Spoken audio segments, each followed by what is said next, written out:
Assalamualaikum warahmatullahi wabarakatuh. Alhamdulillah, wassalatu wassalamu ala rasulillah Sayyidina wa maulana Muhammad ibn Abdillah wa ala alihi wa sahbihi wa mawalah. Subhanaka la ilma lana illa ma 'allamtana innaka antal alimul hakim. Rabbi shrah li sadri wa yassir li amri wahlul 'uqdatam min lisani yafqahu qawli. Amma ba'du. Hadirin wal hadirat rahimakumullah, jamaah Masjid Raya Puritruk Jambi yang dirahmati Allah, para asatidz, para sesepuh semuanya. Alhamdulillah jumpa kembali di ahad kedua. Hatur nuhun, syukron katsiran.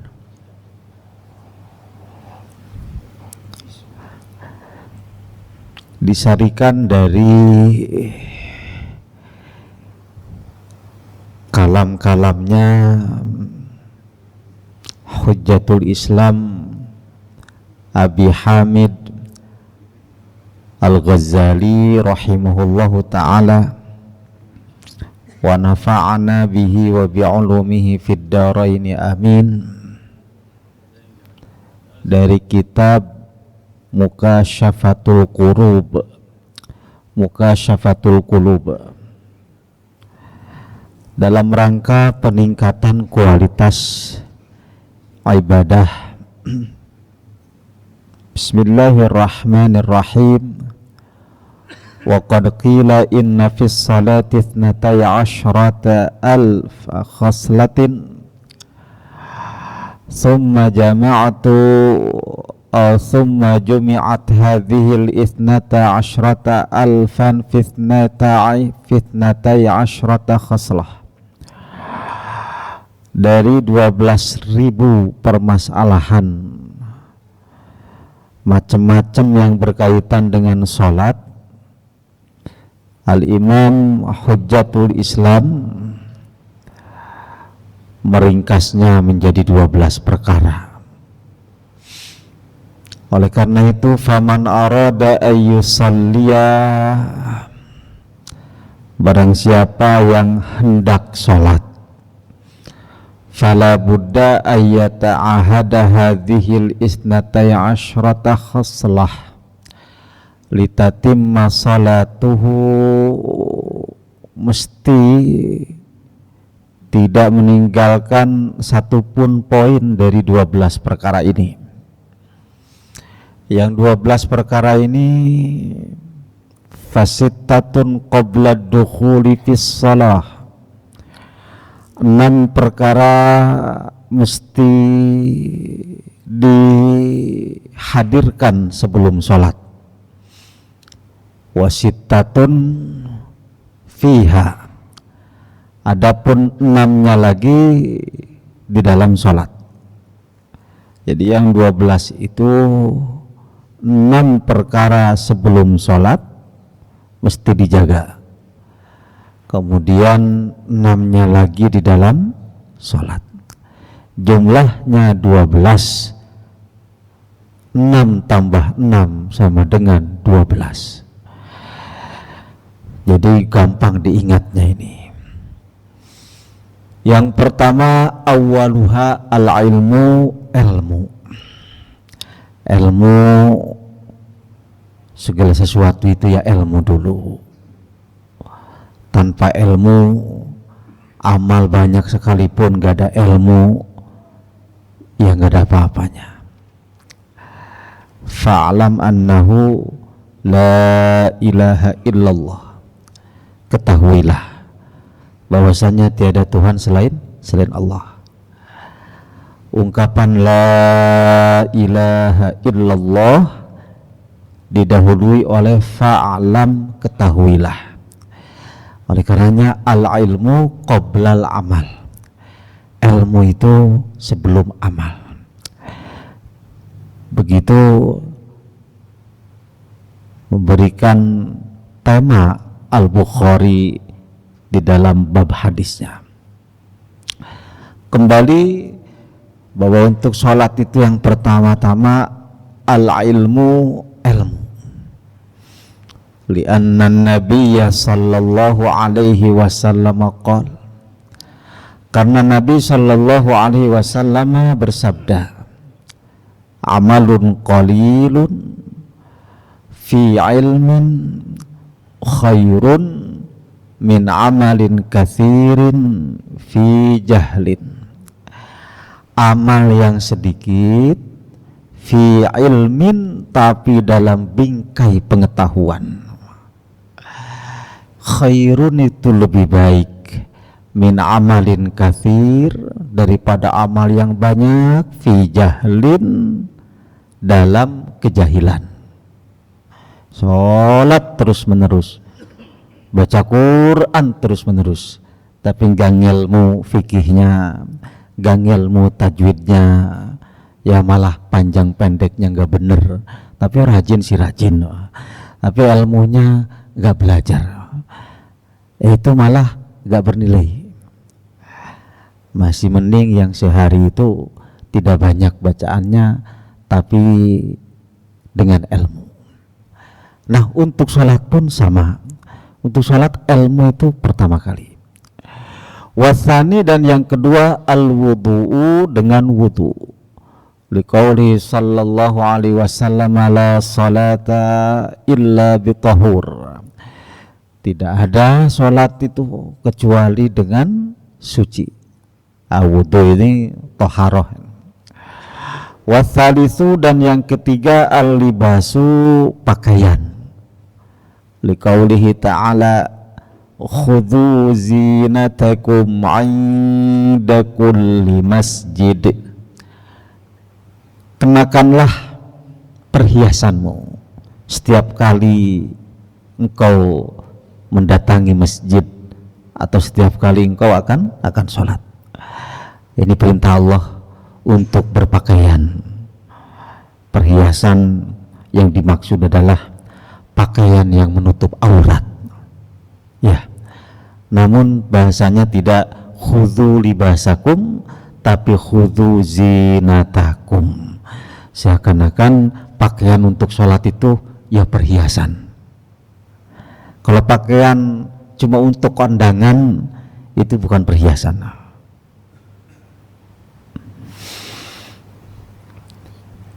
Warabi'u, dan yang keempat hifzul waqti, menjaga waktu.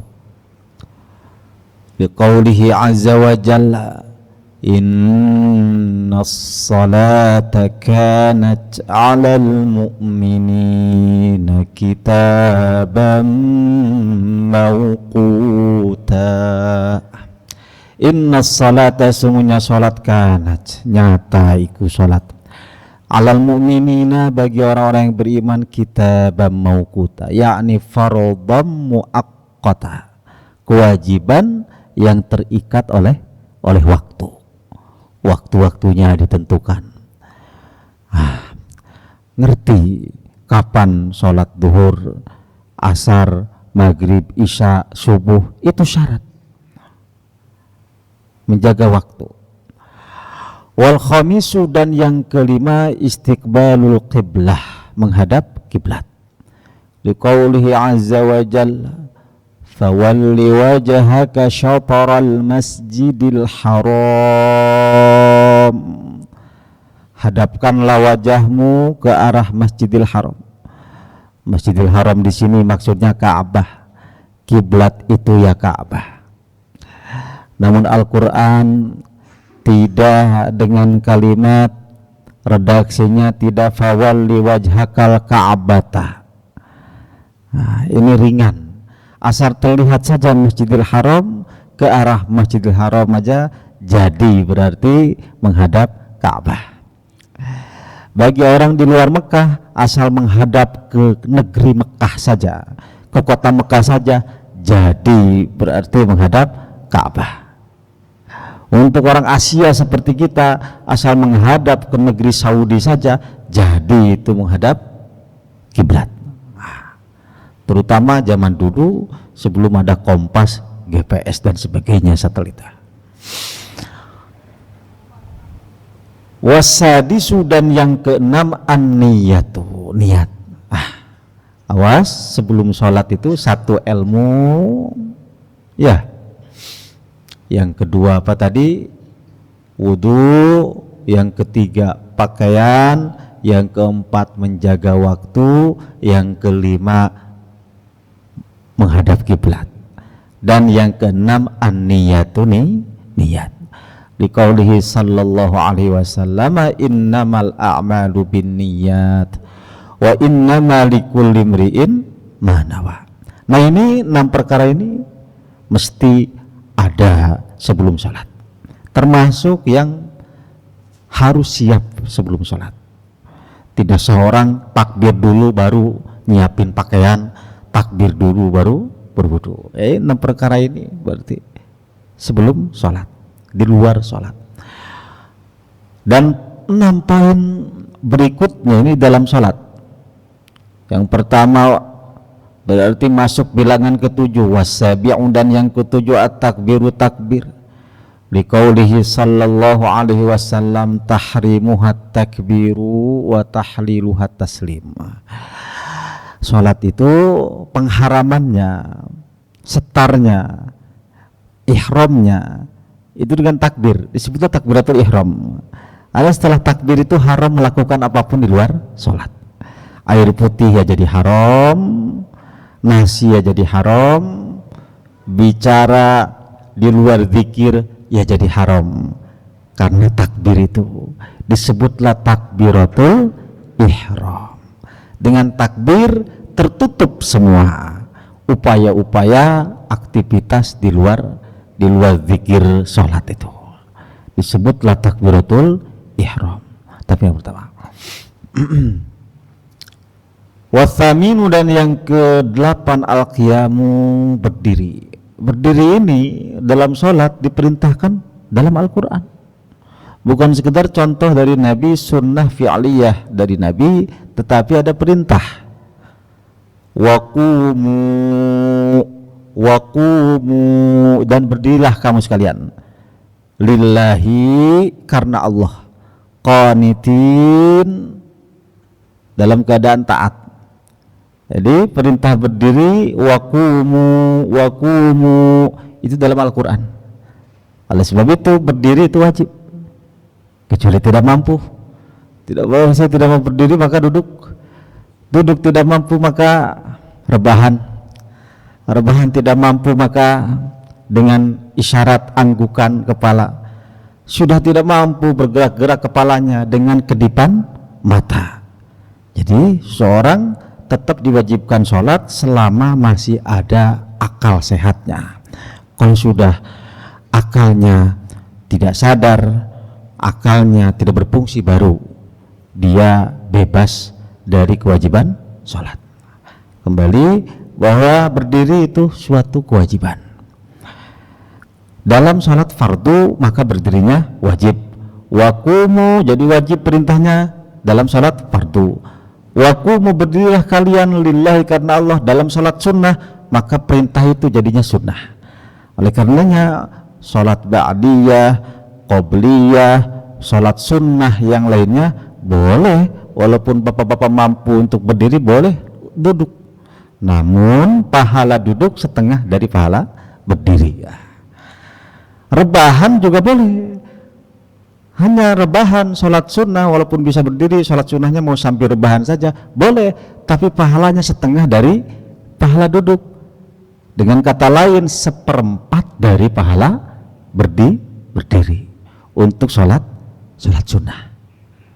Tapi sholat fardu tidak sah, masih bisa berdiri malah duduk, apalagi sambil goler-goler tiduran, tidak sah sholat fardu. Yakni shollu qaimin, berdirilah dalam keadaan berdiri. Wattasi'u, dan yang ke-9 al-fatihatu, fatihah. Ini tentu saja di dalam sholat. Liqaulihi ta'ala, faqra'u ma tayassara minal Qur'an. Bacalah olehmu sekalian mata yassara yang mudah minal Quran, dari Al-Quran. Yang dimaksud di sini Al-Fatihah.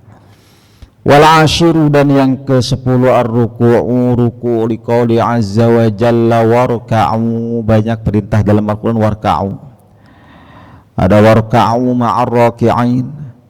Ya Maryam qunuti wasjudi li rabbiki ya Maryam qunuti li rabbiki warka'i ya Maryam qunuti li rabbiki ya Maryam qunuti li rabbiki wasjudi warka'i ma'ar raki'in. Rukuklah. Ruku'. Jadi luar biasa. Gerakan-gerakan sholat itu bukan sekedar dengan sunnah fi'aliyah yang dicontohkan oleh Nabi, tetapi perintah Allah Ta'ala langsung. Berdirinya, ya Allah perintahkan dalam Al-Quran. Ya, rukuknya juga sama. Warka'u. Kemudian sujud. Wal hadi asyar, yang ke-11 sujud liqaulihi azza wa jalla wasjudu. Banyak sekali wasjudu itu. Wasjud waqtarib wasjudu lillahi alladzi khalaqahun. Banyak perintah sujud dalam Al-Quran itu. Dinas dalam Al-Quran. Dan yang ke-12 al-qu'ud, wa tsani asyara al-qu'ud, duduk. Liqaulihi sallallahu alaihi wasallam idza rafa'a ar-rajulu ra'sahu min akhir sajdati wa qa'ada qadra at-tashahhudi faqad tammatis shalah. Duduk bahkan tasyahud, maka telah sempurna sholatnya. Jadi Masya Allah, hadirin wal hadirat, gerakan-gerakan sholat ini langsung Allah perintahkan dalam Al-Quran. Di samping diperagakan oleh Nabi Sallallahu Alaihi Wasallam, sallu kama ra'aitumuni usalli. Oleh karenanya, baik-baiklah dalam melakukan pergerakan sholat, dalam ruku', sujud, duduk, tasyahud, dan sebagainya.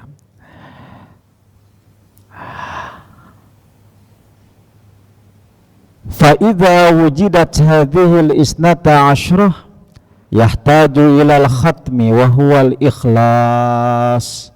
Awas, kalau yang 12 perkara itu sudah ada, yang 6 sebelum sholat, yang 6-nya lagi di dalam sholat, kalau yang 12 itu sudah ada, maka perlu penutup satu perkara lagi yang harus ada selamanya, yaitu al-ikhlasu, ikhlas.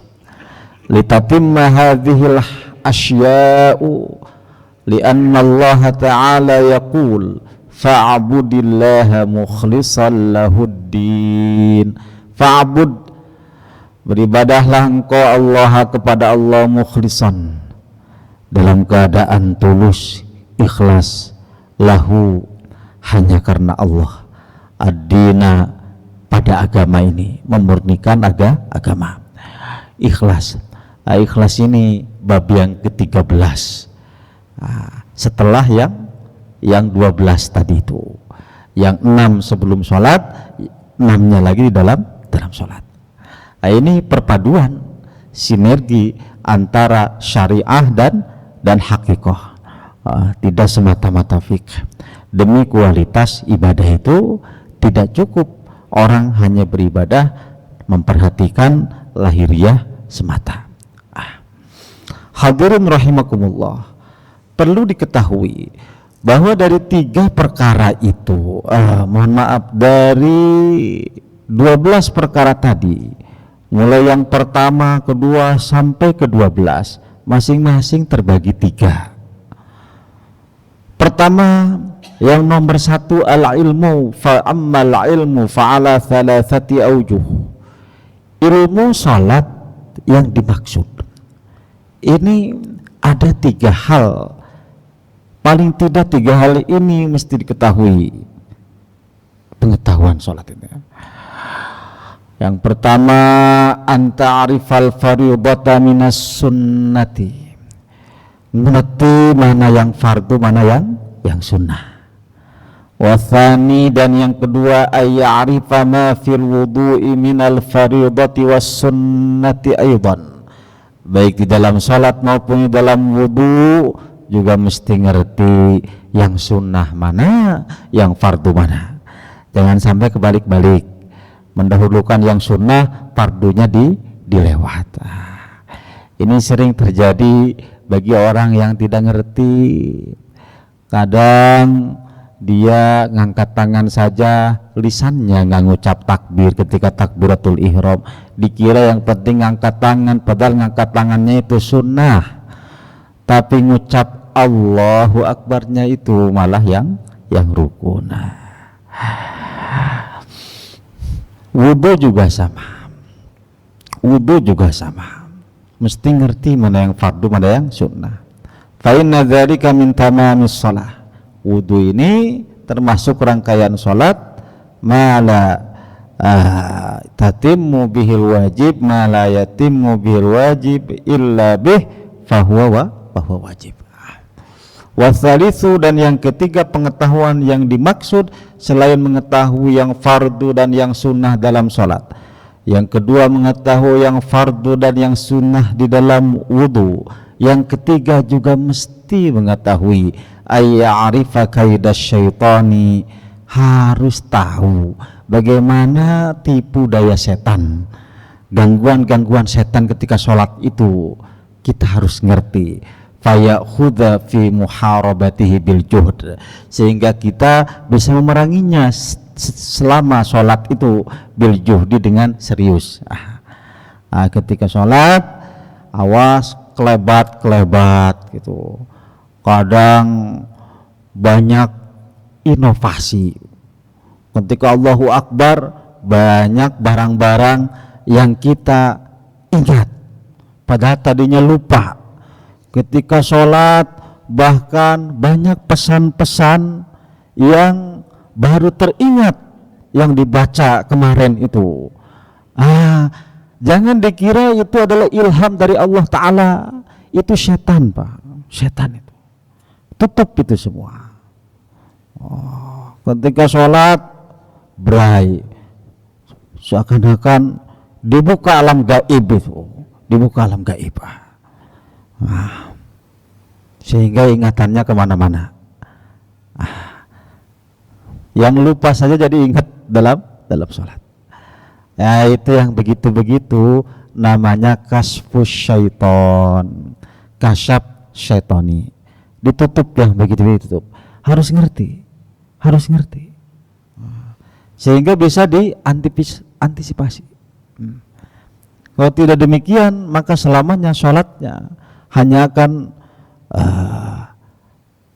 membuka akses hal-hal yang tidak ada kaitannya dengan taqarrub kepada Allah Ta'ala. Nah, itu ilmu. Kemudian wa ammal wudu pun yang nomor 2, fatamamuhu fi thalathati asya. Kesempurnaan wudu itu dalam 3 perkara. Jangan salah, wudu bukan cuma membersihkan badan, Pak. Wudu itu juga membersihkan hati. Al-Imam Al-Ghazali mengatakan kesempurnaan wudu itu 3 hal. Awaluha, perkara yang pertama, antutahhira qalbaka. Dengan wudu hendaklah engkau berupaya mensucikan hatimu minal ghilli wal hasadi wal ghasyi. Dengan wudu dendam itu luntur, sifat-sifat iri dengki juga luntur dengan wudu. Itu yang pertama. Jadi kotoran batin pun diupayakan untuk dibersihkan. Wasani, dan yang kedua baru wudu adalah antutahhiral badana minadz dzunub, membersihkan dosa dari badan. Jangan salah, bukan hanya membersihkan kuman seperti dulu zaman Covid, cuci tangan pakai sanitizer apa namanya itu, yang ada alkoholnya itu. Karena yang dalam pikiran kita itu yang ditakuti virus, penyakit. Ketika kita wudhu juga seakan-akan fokusnya itu pada kebersihan lahiriah. Padahal yang pertama Imam Ghazali mengatakan satu kebersihan hati, yang kedua kebersihan badan dari dosa. Hadisnya jelas bahwa ketika Nabi Shallallahu Alaihi Wasallam melihat sahabat itu berwudu, maka dosa-dosa itu muruluk. Apa muruluk itu? Dosa-dosa itu berguguran sebesar-besar anggur. Ada dosa tidak godul basor, dosa tangannya jahil, apa itu ketika wudu itu luntur. Tapi sagoir ya, dosa-dosa yang kecil, bukan dosa-dosa kabair. Makanya dalam hadis itu jelas, wa bijtinabin lil kabair tughfaru wajal wudu sagairu wajal wudu yukafiru. Sebab meninggalkan dosa-dosa besar, dosa-dosa kecil pun diampuni. Wa bijtinabin lil kabair, sebab meninggalkan dosa besar, tughfaru akan diampuni apa? Sagair, dosa-dosa kecil. Wajah al-wudu'u, datang keterangan bahwa wudu pun yukafiru, bisa mengkifarati dosa-dosa kecil. Seperti di surah An-Najm, alladzina yajtanibuna kaba'iral itsmi illal lamam. Nah, jadi yang kedua, juga membersihkan badan dari efek-efek dosa. Karena dosa yang dilakukan seseorang itu sebetulnya nempel di badannya itu. Nempel di badannya. Di wajahnya itu masih nempel itu. Wudu diantara penghapus dari jejak-jejak kejahilan-kejahilannya itu. Wasalis, dan yang ketiga, antughasilal a'dha'a ghaslan sabighan. Nah, baru fungsi wudu yang ketiga, membersihkan anggota wudu dengan basuhan yang sempurna, dengan catatan bighairi israfin fil ma, tidak berlebihan dalam penggunaan air. Oleh karenanya wudu itu sunnahnya 3 kali, tidak boleh lebih. Bagaimanapun tidak boleh lebih. Tidak boleh lebih dari 3 kali dan tidak boleh lebih dari 1 mud. 1 mud itu segini, segenggam ini. Segenggam. Jangan misalkan ambil air 1 gayung hanya untuk basuh wajah, itu israf. Karena 1 gayung lebih dari 3 mud. 1 mud 1 genggam. Ketika sunnahnya basuh wajah itu 3 kali, maka 3 mud itu maksimal. Ambil 1 gayung, orang yang berpakai gayung, kemudian langsung dikucurin segayung itu untuk wajah saja. Begitu pula itu israf namanya. Israf namanya. Kalau di Maroko, kebetulan Maroko itu madhab Maliki, tidak ada air mustakmal. Itu sudah dosisnya semuanya rata-rata sama. 1 gayung cukup untuk berwudu itu. 1 gayung berwudu cukup. Jadi orang-orang Muslim Maroko itu ambil 1 gayung air pas, itu dipakai wudu pas. Dari mulai wajah, kedua tangan, ngusap kepala, kemudian ngebasuh 2 kaki, cukup itu. Kebetulan mazhab Maliki.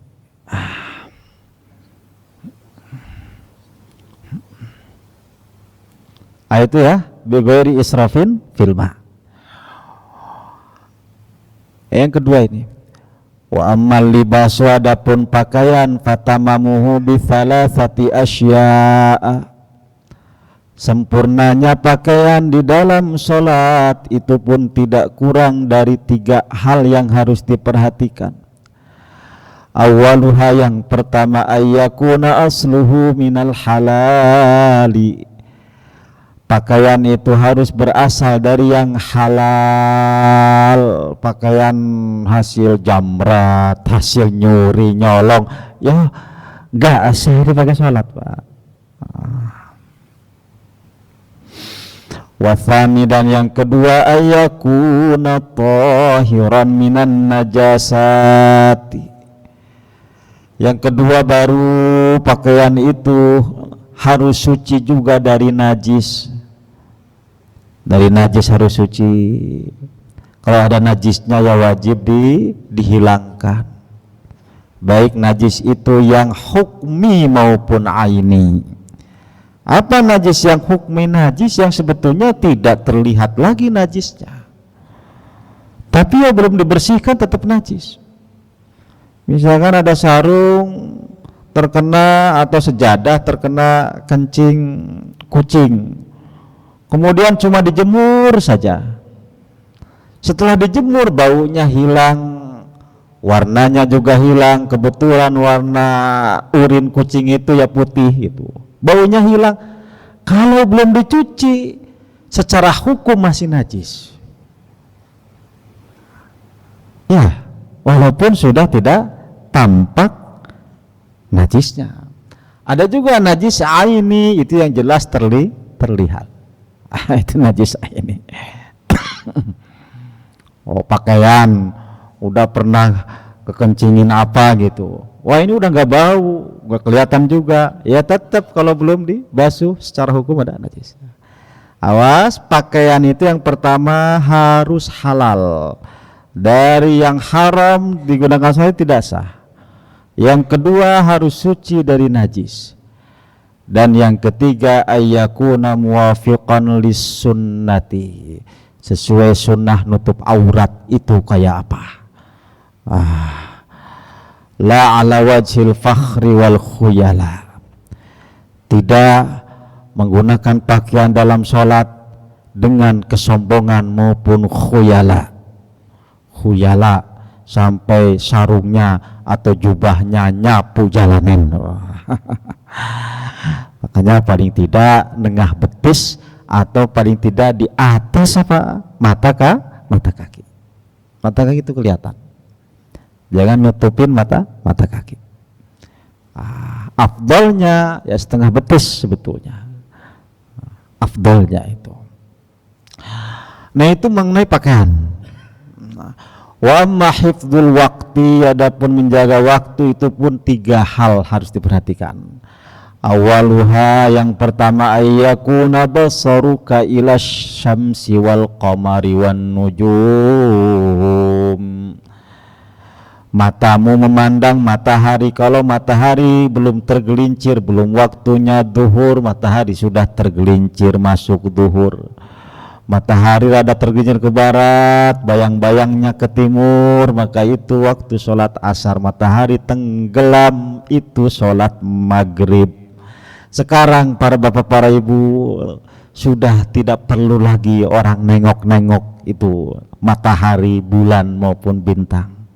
Sekarang cukup jam tangan, lihat jam tangan, lihat HP. Cuma Masya Allah, di antara dekatnya kiamat itu jamnya mewah-mewah tapi susah untuk tepat waktu itu. Dulu orang-orang tua dulu jamnya bahkan gak punya jam gitu, tapi untuk kumpul-kumpul maupun untuk Jumatan sholat itu tepat waktu bisa. Jauh-jauh gak punya jam, patokannya lihat matahari, lihat apa namanya itu istiwa, jam 10 udah berangkat apa segala macam. Anak muda sekarang ya termasuk saya. Oh jamnya mewah-mewah, ada yang Rolex lah, ada yang apa, tapi tiap rapat meeting ya telat-telat. Jadi diantara keberkahan yang dicabut itu jam tangan mewah-mewah, tapi susah untuk on time itu susah. Masya Allah. Mestinya kan tidak begitu. Masya Allah. Masya Allah. Kembali, ini panduan Imam Al-Ghazali dulu pada tahun 500 Hijriah. Ya, belum ada jam tangan. Jadi wajar orang-orang dulu melihat pergerakan matahari. Subuh melihat pergerakan di langit, fajar kidib, fajar sodik. Ya, itu yang pertama. Yang kedua, selain itu, ayyakuna sam'uka ilal adzan. Dalam hal menjaga waktu, yang pertama melihat pergerakan waktu, yang kedua mengintip-ngintip waktu azan. Jadi telinga ini dipasang, ketika ada azan itu harus siap. Nah, mata melihat jam kalau sekarang, sementara telinga harus siap mendengarkan azan.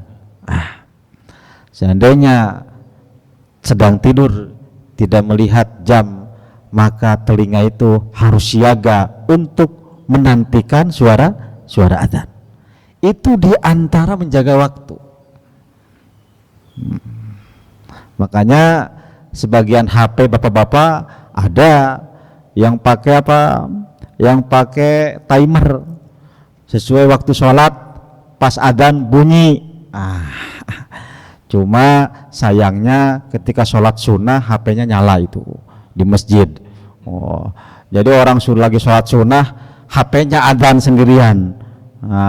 Mestinya kalau sudah masuk masjid itu langsung di silent atau di nonaktifkan itu aplikasi adzannya. Kemudian diantara hifdzul waqti yang ketiga, ayyakuna qalbuka mutafakkiran muta'ahidan lil waqt. Hati dan pikiran betul-betul memiliki ikatan dengan waktu sholat. Contoh Pak, sekarang misalkan mau ke Jakarta, kemudian ke Tangerang, itu harus di planning. Nanti sholat duhur di mana ya? Jangan asal. Di antara menjaga waktu sholat, kita nanti sholat duhur berjamaah mau di mana? Ya berjamaah, walaupun jamak qashar ya berjamaah. Apalagi berangkatnya misalkan rombongan maupun bersama keluarga. Jangan asal ketemunya aja. Ini perkirakan nyampe jam segini, jam sini berarti kita di rest area, misalkan rest area 60, rest area 77. Kita sholat duhur di situ. Itu diantara menjaga waktu.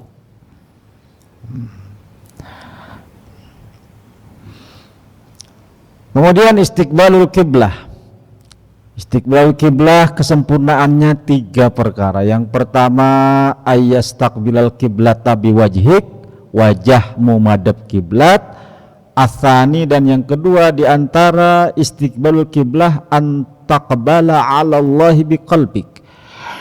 Wajahmu madhab kiblat, hatimu madhab Allah. Wasalisu, dan yang ketiga antakuna khasyi'an dzalilan, hendaklah khusyuk dan merasa rendah hina di hadapan Allah. Itu untuk soal madhab kiblat. Dan yang keenam soal niat juga 3 perkara mesti dijaga.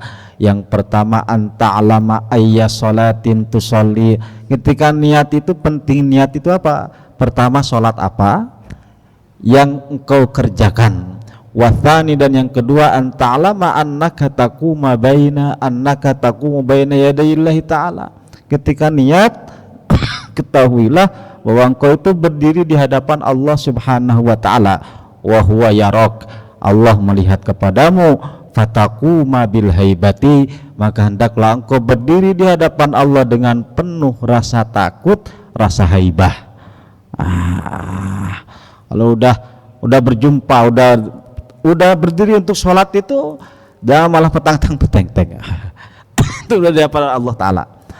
Dalam hadis yang sahih dijelaskan adalah Rasul sallallahu alaihi wasallam kalau beliau sudah mendengar adzan ka'annahu lam ya'rifni wa ana la a'rifuh.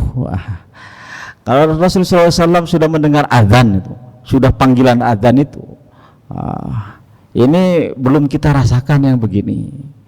Cuma ini untuk cerminan. Beliau kalau sudah mendengar adzan seakan-akan beliau tidak kenal saya, kata Sayyidah Aisyah. Aku pun seperti tidak kenal dia, kata itu. Jadi sudah lain-lainan padahal suami istri. Kalau sudah mendengar adzan sudah koneksinya langsung kepada menghadap Allah. Ka'annahu lam ya'rifni, kata Sayyidah Aisyah, seakan-akan beliau sallallahu alaihi wasallam tidak mengenalku. Wa ana lam a'rifu. Wa ana lam a'rifu. Aku pun tidak, seakan-akan tidak mengenalnya. Artinya ada seperti berbeda, tidak seperti biasa. Nah kita paling tidak kalau dari dengar adzan sudah begitu, memang susah. Paling tidak ketika sudah berdiri sholat itu sudah, itu putuskan koneksi-koneksi dengan selain Allah Subhanahu wa ta'ala. Ketika berdiri itu langsung dirasakan bahwa kita ini berdiri di hadapan Allah Subhanahu wa ta'ala. Nah ini ketika niat ya begitu. Bukan cuma nyebut usoli, bukan cuma itu. Wasalisu, dan yang ketiga, anta'alama annahu ya'lamu ma fi qalbik. Ketika kita niat, ketahuilah bahwa Allah mengetahui setiap perkara yang ada dalam hatimu. Fatafarrag qalbuka min asghalid dunya, sehingga engkau pun bisa tenang, hatimu tenang, hatimu tidak sibuk dengan urusan kesibukan dunia. Hadirin wal hadirat rahimakumullah. Ketika kita sholat apalagi ada perkara yang belum selesai, kadang itu terbawa-bawa. Waduh, itu yang ini selesai enggak? Ini yang ini urusan gimana, repot. Itu ketika sholat terbawa. Nah ketika kita sudah niat, upayakan Allah itu mengetahui semua. Keluh kesah kita itu Allah ngerti. Masalah apapun Allah paham. Jadi sudahlah, kita usolli mau sholat, baik diucapkan atau tidak, ketika hati sudah berniat mau sholat, itu dilepaskan saja, serahkan kepada Allah. Urusan berat apapun, ketika kita takbir Allahu Akbar, Allah yang maha besar, selain Allah semuanya kecil. Allah yang ngurusi urusan hambanya. Nah, ini diantara taujihat, arahan-arahan dari Al-Imam Al-Ghazali, bagaimana secara fikih itu sholat kita itu benar, juga secara kehusuan juga bisa dapat. Ketika niat betul, kita harus menentukan ini sholat zuhur apa sholat asar, karena ketika kita takbiratul ihram di waktu zuhur tapi niatnya asar ya tidak sah. Yang kedua juga kita harus ketika niat itu niatkan bahwa kita menghadap Allah Ta'ala. Dan yang ketiga, ketika kita berniat sekaligus simpan masalah problematika hidup ini, serahkan kepada Allah, yakini Allah mengetahui hal itu. Nah ini 6 perkara yang tadi ternyata ada 3 bagian. Jadi 3 dikali 6 berapa? 24. Udah pas nih 24 ini. Nah yang 6 sisanya takbir, kemudian baca Fatihah, ruku, itu pun terbagi 3 lagi. Sama halnya dengan 6 perkara yang di luar sholat tadi. Hanya karena sudah waktunya sudah titit ini, saya kira cukuplah. Kapan-kapan saja mungkin dilanjutkan. Hadirin wal hadirat, Saya kira ini suplemen ya. Sebagian sudah ada yang atau sering dibahas, mungkin mengingatkan, tapi ini suplemen mengingatkan kepada kita baik secara syarat dan rukun sholat harus dipenuhi, juga masalah batiniyah, ruhaniyah, kehusyuan pun harus dibiasakan, harus diterpa sejak sekarang. Kalau tidak begitu maka sholatnya ya begitu-begitu aja, melayang-layang, jauh dari khusyuk. Allah Subhanahu wa ta'ala qad aflahal mu'minun alladzina hum fi salatihim khashi'un. Nah, itu sesuatu yang harus kita upayakan, walaupun tingkatannya, standarnya ya berbeda-beda, tapi paling tidak kita mengupayakannya. Nah, ini sebagai prolog saja, semoga bermanfaat. Apabila ada yang ditanyakan terkait yang disampaikan barusan maupun terkait yang lain-lain berkenaan dengan ibadah, maka dipersilahkan.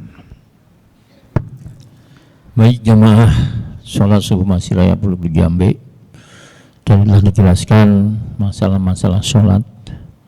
Ada yang membatalkan, ada yang mengharamkan, apakah itu daripada pakaian, daripada tempat kita sujud, atau ketika kita wudhu. Untuk itu bagi yang masih belum jelas, kami persilakan untuk bertanya. Silakan bebas pertanyaan mengenai sholat. Silakan jamaah sebelah kiri. Ada pertanyaan? Baik, Bapak Haji Supriyono.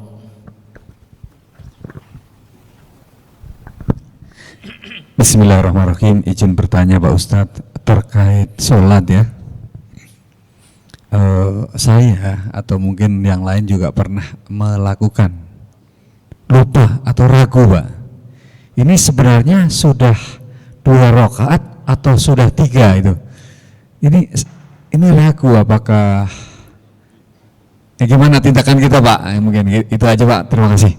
Anggap lagi udah 4 lah, selesai. Ya. Yang lain kami persilakan Pak.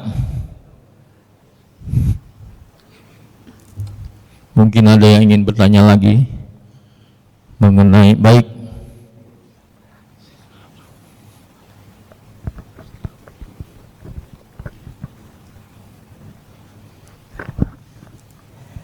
Bismillah, Assalamualaikum warahmatullahi wabarakatuh. Izin bertanya Pak Ustadz.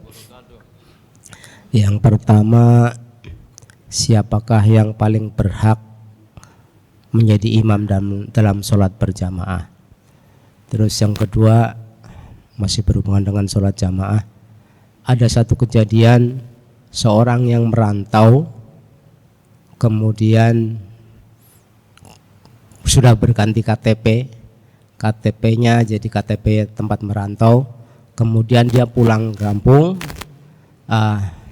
Ketika dia sholat berjamaah di kampung, terus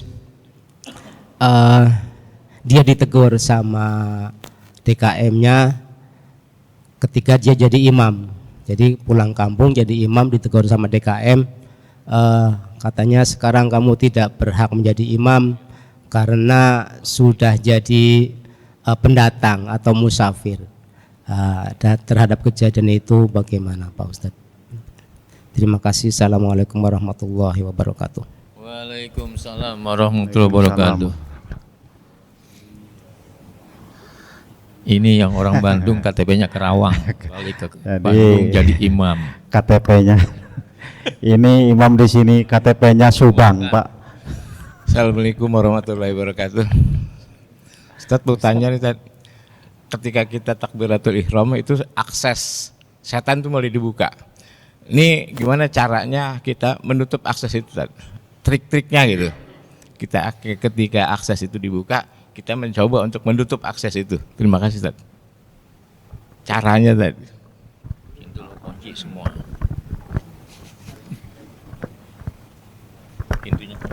Assalamualaikum warahmatullahi wabarakatuh. Pak Ustadz, pertanyaannya tidak sesuai dengan tema, tapi bagaimana orang bisa mengqosor atau jamak qosor?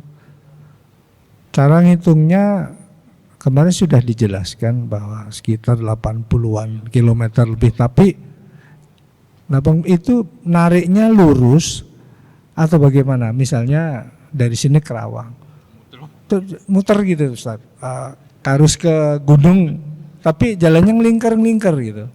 Apa ditarik lurus atau sesuai dengan jalur yang dilewati? Demikian saja Ustaz. Assalamualaikum warahmatullahi wabarakatuh. Mungkin untuk ibu-ibu, ada yang ingin bertanya, Bu?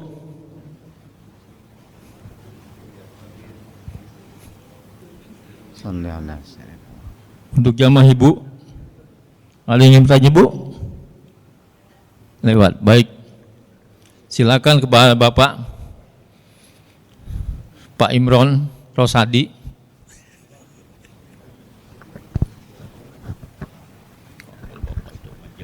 Assalamualaikum warahmatullahi wabarakatuh. Pak Ustadz mau bertanya tapi di luar tema ya. Masalah bagi waris Pak Ustadz. Kalau yang sudah meninggal itu apa sama pembagiannya warisan dengan yang masih hidup? Itu aja Pak Ustadz, terima kasih. Wassalamualaikum warahmatullahi wabarakatuh. Sebentar. Contoh. Ini ilustrasinya gimana? Masa yang meninggal sama yang hidup? Misalkan begini, saya punya adik itu ya, adik tapi meninggal, apa itu bagi warisan sama dengan yang masih hidup apa enggak gitu? Adik atau ibu saya meninggal, apa dia dapat juga warisan sesuai aturannya? Warisan dari ya orang tua kita. Orang tua bapak meninggal. Baik. Kan itu kan harus dibagikan warisannya. Nah ini misalkan adik saya tuh meninggal nih, apa dia sama? Meninggalnya adik itu setelah ibu atau sebelum? Oh bapak dulu, bapak meninggal. Iya. Terus kan warisan dibagiin warisan ya. Nah, terus sekarang adiknya tuh meninggal. Jadi ketika bapak meninggal, adik belum meninggal. Belum. Oh ya. Nah, setelah itu kan biasanya kan di kita nggak langsung dibagikan warisan itu kan. Ya karena ada ibu gitu kan, biarin aja dulu lah. Tiba-tiba tuh adik meninggal, apa dia dapat warisannya sama dengan yang masih hidup apa enggak gitu? Baik. Baik, yang lain Pak Haji Maskur.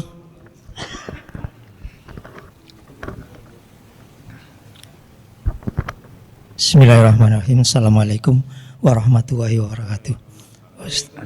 Ustadz menyampaikan summary dari seluruh yang sudah kita pernah bahas dengan rincian 12.000 permasalahan, 6 di luar sholat, 6 di dalam sholat, dan 13 ditambah lagi.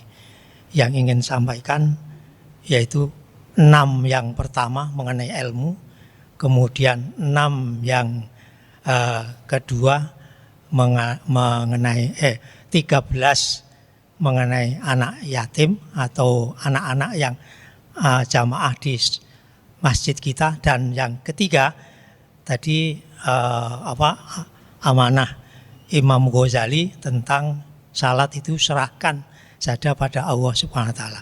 Sekarang yang pertama mengenai ilmu, ini kaitannya dengan sujud tilawah. Ini kan perlu ilmu. Perlu ilmu. Kenapa? Kita ada semacam kalau di dalam Al-Quran itu wa idza quri'a alaihimul qur'anu la yasjudun. Itu kan ada perintah seolah-olah, bukan seolah-olah, sebenarnya itu sunnah muakkadah atau mendekati wajib. Dilaksanakan pun boleh, tidak dilaksanakan pun boleh, sunnah muakkadah. Tapi kadang-kadang begini Ustadz, maaf ya, di dalam hukum itu ada Al-Quran, hadis, ijma, dan kias. Saya tidak ingin mengkias-kiaskan, tapi yang terjadi gitu kan dikata kita, saya katakan jadi imam, membaca surat An-Najm ayat terakhir atau surat Al-Alaq ayat terakhir. Itu kan sajadah semua. Yang oleh imam mestinya itu kan dilakukan sujud tilawah. Tapi karena tadi itu bukan wajib, tapi sunnah muakkadah, boleh melaksanakan atau boleh tidak. Tapi persoalannya adalah kalau kita melaksanakan berarti ada pahala. Termasuk imam, kalau imam melaksanakan berarti ada pahala untuk para makmum juga. Tapi kalau imam tidak melaksanakan berarti kan menghapuskan pahala untuk para makmum. Itu juga. Nah ini maaf ya Ustadz ya, saya tidak ingin mengkias. Cuman persoalannya, wah daripada ribet nanti wong baru berdiri kok terus sujud. Terus ada makmum yang subhanallah seolah-olah dikira salah gitu loh. Padahal enggak. Terus berdiri lagi baru rukuk. Ada makmum, ini apa-apaan ini? Nah ini kan kalau saya mengkias-kias seperti itu, apakah wah daripada ribet ya menghindari saja surat-surat yang ada surat ayat sajadahnya. Gitu. Itu yang pertama, Ustaz. Kemudian yang kedua mengenai anak yatim. Tadi al-ikhlasu minal ikhlas. Kalau saya menafsirkan itu mestinya harus ada kekhusyuan di sana. Tapi yang terjadi sekarang ini Ustadz, kalau kita sedang sholat, ini anak-anak ini kan main-main di luar, nanti masuk-masuk itu baru rakaat ketiga masuk masih rame-rame. Setelah sholat, di dalam sholat anak-anak itu mungkin di luar belum selesai bicara, dibicarakan di dalam sholat. Kemudian setelah imam belum selesai salam, dia sudah lari lagi, mengucapkan sholat lagi, rame lagi.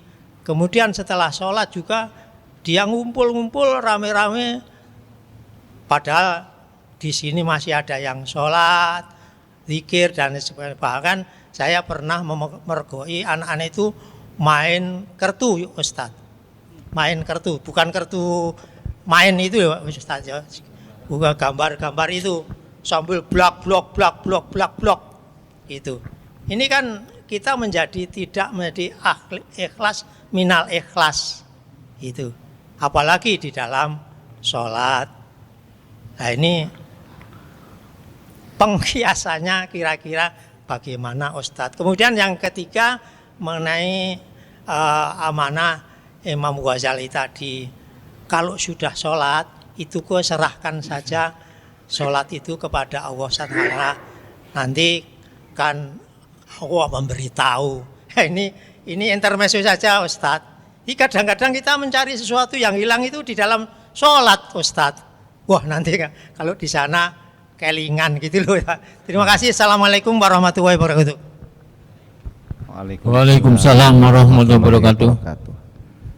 Bagaimana yang lain? Masih ada yang ingin bertanya? Kelihatannya pertanyaannya sudah tidak ada lagi Pak Ustadz. Kami persilakan untuk menjawabnya. Terima kasih. Yang pertama terkait keraguan-raguan bilangan rokaat, ya. Ini udah 3 atau 4, ya. Kalau di sholat maghrib, zuhur, asar, atau isya, ini 3 apa 4. Nah, kalau sholat subuh nggak mungkin ya, paling 1 atau 2. Nah, dalam kondisi demikian, maka kita jatuhkan pada bilangan terkecil. Itu dalam hadisnya demikian. Barang siapa yang ragu, asalasan am arba'an, apakah dia itu sudah 3 atau 4, maka jatuhkan pada angka 3. Setelah itu, kalaupun yang benar 4, dia itu sudah 4, ya. Tapi menjatuhkan 3, artinya nambah lagi. Jadi sebetulnya jadi 5 rakaat gitu kan. Jadi lebih itu. Masih bagus daripada ternyata yang benar 3 tapi dia menentukan pilihan 4, sehingga sholatnya malah kurang. Oleh karena itu, kalau sudah dijatuhkan pada bilangan terkecil, walaupun mendekati dengan keyakinan iya 3, tetap itu dilakukan sujud sahwi. Ya, sujud sahwi baik sebelum salam maupun sesudah salam. Jadi itu saja. Kalau ragu-ragu 3 apa 4, udah jatuhkan 3 saja. Dalam hadisnya begitu. Ini udah 2 rakaat apa masih 1 ya kalau sholat subuh? Ya 1. Udah. Nah, karena ada keraguan-raguan, meskipun sebetulnya kata yang nonton ini pas ini, misalkan kata-kata yang lihat ini ente pasti, tetap karena ada keraguan-raguan dianjurkan sujud sahwi. Baca dalam sujud subhana man la yanamu wa la yashu.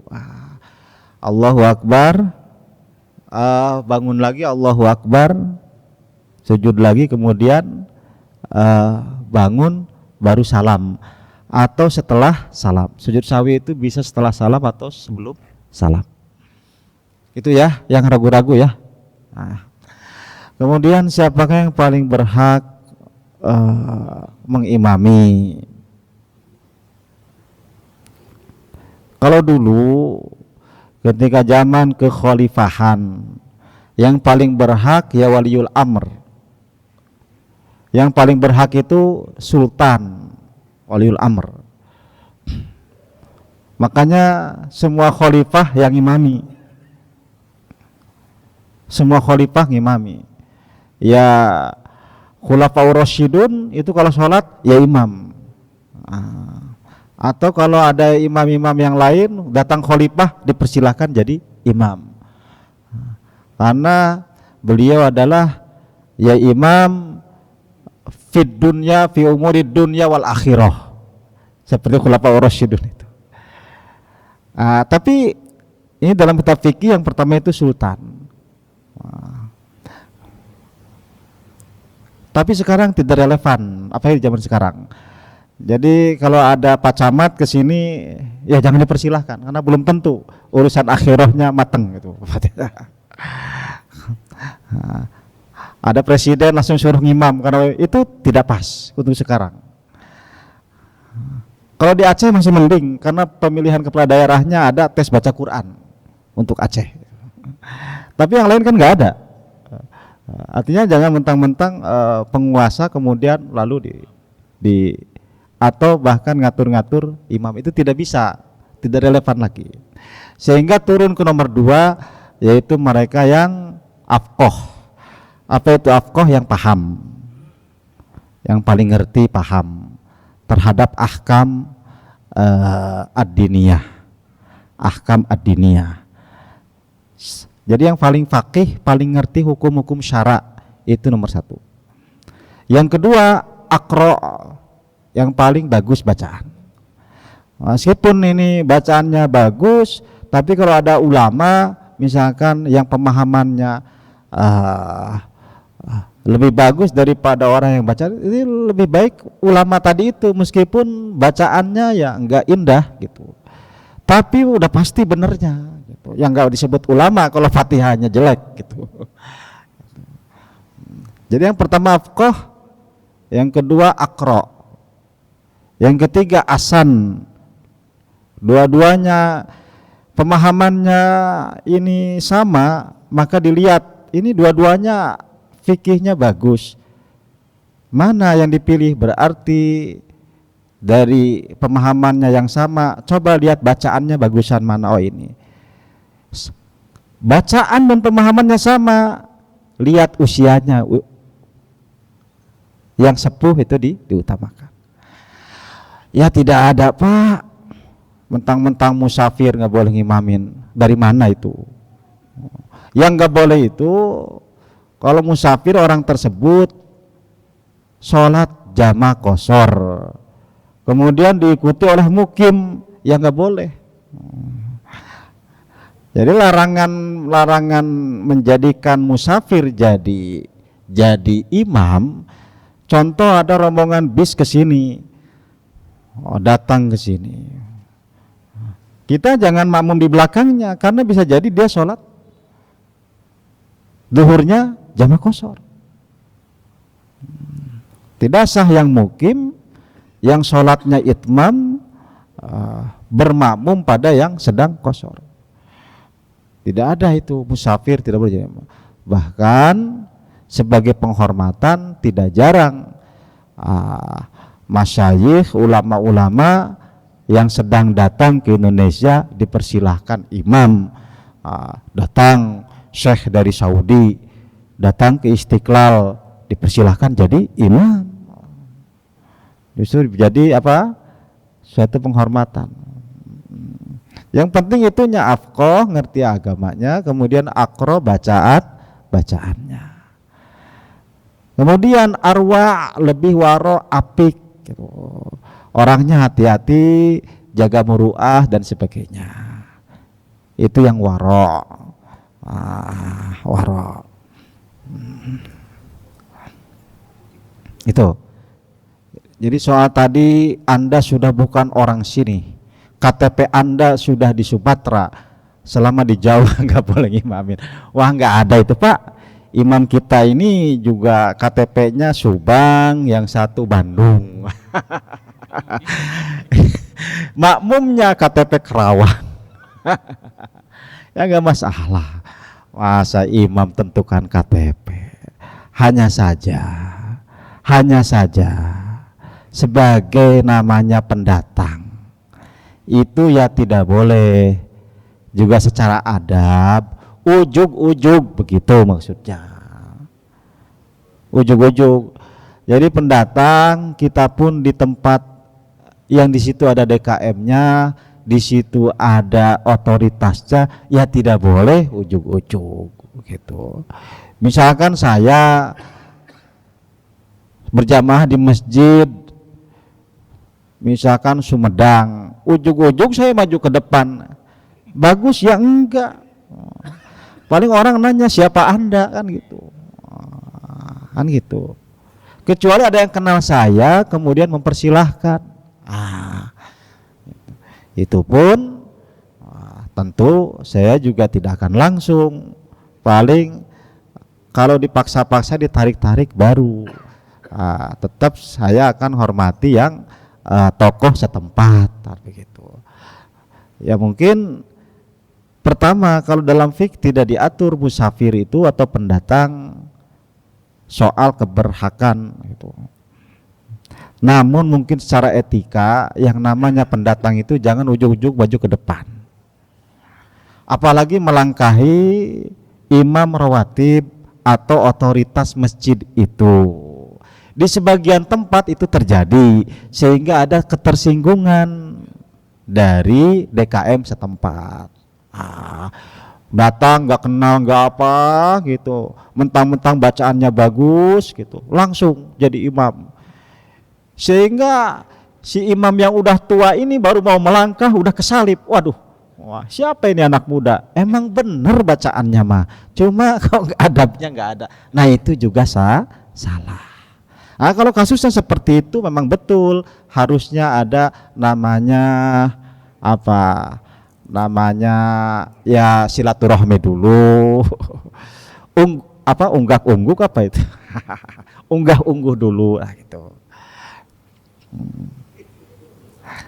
Tapi kalau dia ternyata sebagai pendatang itu dipersilahkan sama orang, sama jamaah, kemudian ada yang ngomplain gara-gara musafirnya saja, maka itu juga tidak benar. Ya, jadi intinya begitulah. Yang paham, yang bagus bacaan, yang waro,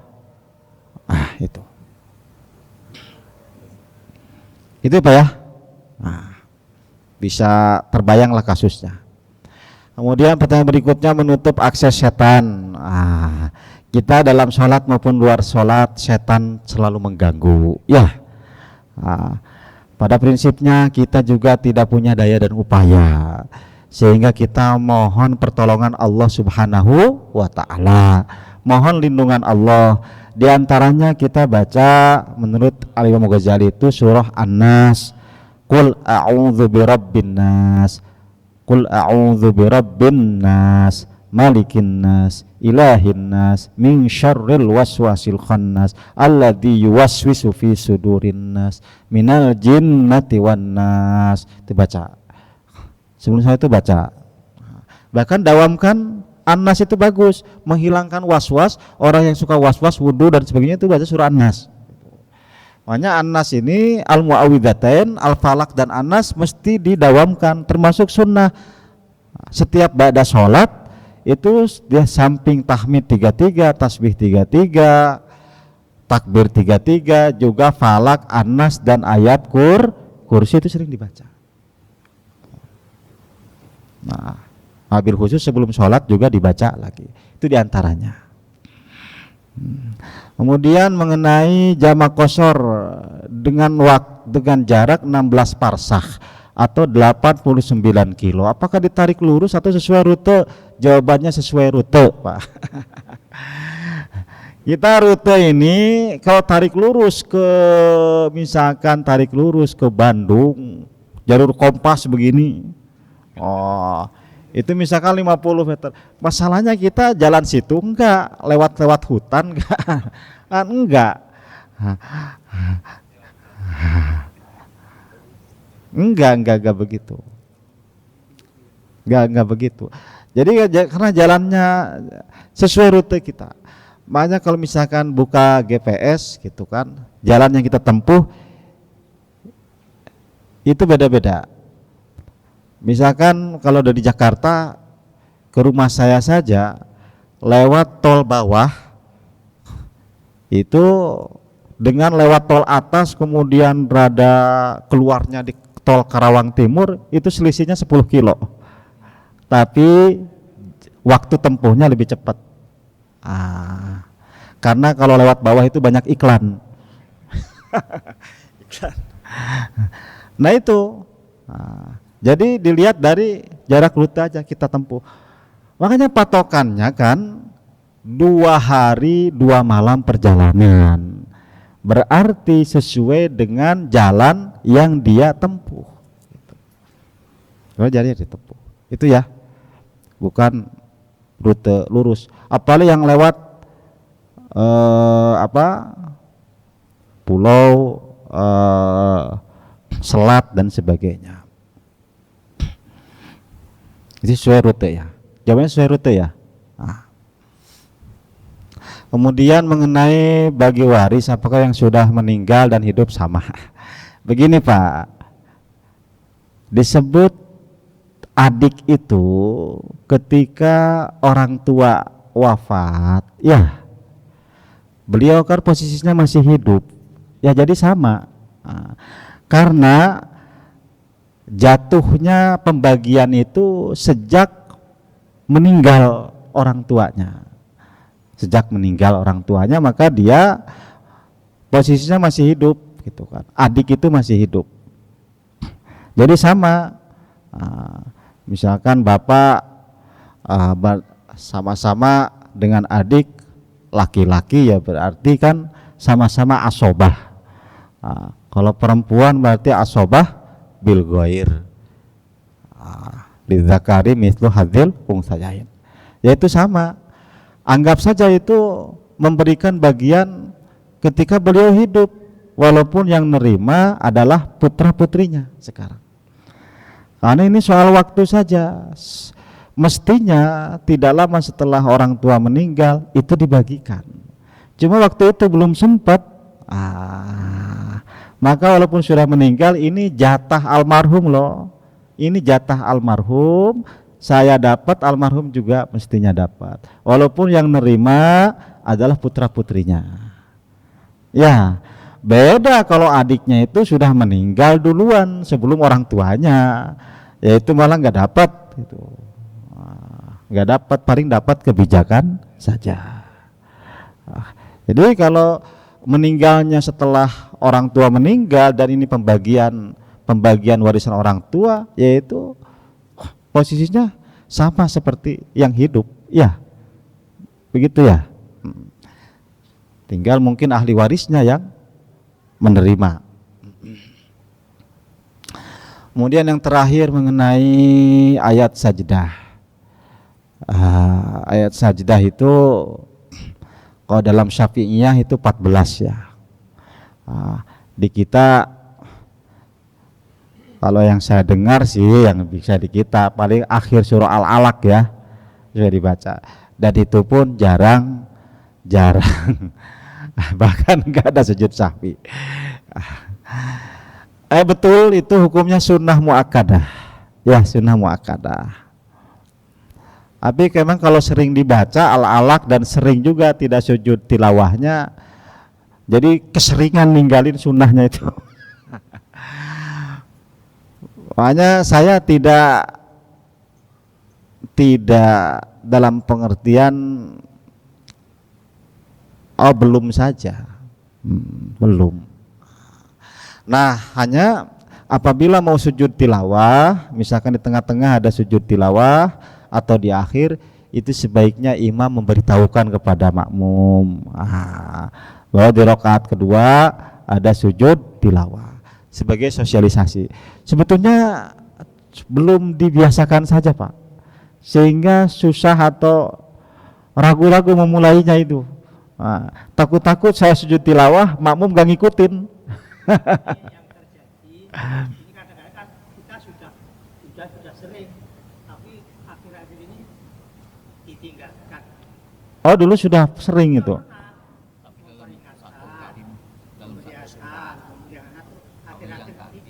Itu di ujung kan tuh, di akhir surat itu enggak. Baik.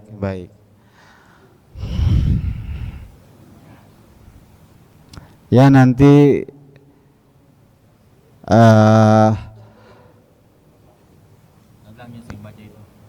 insya Allah nanti dihidupkan lagi lah. Walaupun sunnah juga semoga dihidupkan lagi sebagai juga edukasi ya terhadap jamaah, edukasi terhadap jamaah. Kalau nggak begitu ya nggak paham bagaimana sujud tilawah. Saya sampai batin, susah kalau nggak mau sujud tilawah, jangan baca surat itu saja. Iya. Insya Allah nanti disampaikan ke para imam untuk melaksanakan sujud tilawah. Kemudian mengenai apa? Anak-anak, emang berulah lagi Pak? Tapi udah agak lumayan. Kalau saya kesini itu kok kondusif ya? Atau memang Maghrib Isya hari apa tuh? Ya, hampir tiap hari. Jadi mereka tuh ada latihan. Kita mulai. Tapi kan ada itu marbot ada Pak. Ya mungkin perlu diingatkan lagi, nanti coba ingatkan lagi. Karena kita ini dilematis ya Pak.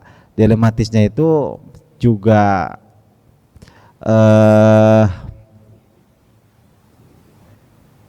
kalau secara tegas atau kita sampai melarang juga tidak bisa. Yang ada ya kita jalur tengah. Jalur tengah itu ya tetap dengan sabar, ngasih bimbingan arahan. Ya juga jamaah juga dimohon kesabarannya juga. Dimohon kesabarannya juga. Karena pertama ya juga itu anak-anak kita, yang kedua mereka itu dalam mencerna maupun menyerap gitu arahan-arahan itu kan tidak sama gitu. Tapi kami akan berupaya bagaimana supaya ada tahapan-tahapan ya, tahapan-tahapan supaya saya ini yang DTA DTW ini yang biasa berjamaah ya. Ini apakah perlu nanti seminggu sekali atau berapa ada arahan dari DKM misalkan saya ke kelas gitu, di samping mereka belajar di kelas materi-materi yang biasa diajarkan, nanti misalkan ada saya atau dari Imaroh itu memberikan pengarahan-pengarahan khusus di kelas. Tidak hanya teguran di lapangan, tapi ketika di kelas diberi edukasi itu. Mungkin itu, mungkin bisa lebih diseriuskan mungkin ya. Saya kira itu berupa masukan ya, berupa masukan. Selanjutnya soal yang lupa malah ingat, ya memang seperti itu Pak. Saya juga ya sama gitu, yang lupa malah ingat. Tapi maksudnya bayangan-bayangan itu kan memang ada hadir, tidak terbuai. Tetap kita kembali lagi pada koridor bahwa kita sedang sholat. Oh, kunci ada di bawah kursi, ingat, udah, gak usah diperpanjang, udah ingat, udah di situ aja, catat aja di situ. Setelah itu ya baca lagi, fokus Al-Fatihah dan sebagainya. Karena itu tidak bisa menghindar kita. Baik hadirin wal hadirat rahimakumullah, cukup dulu ya.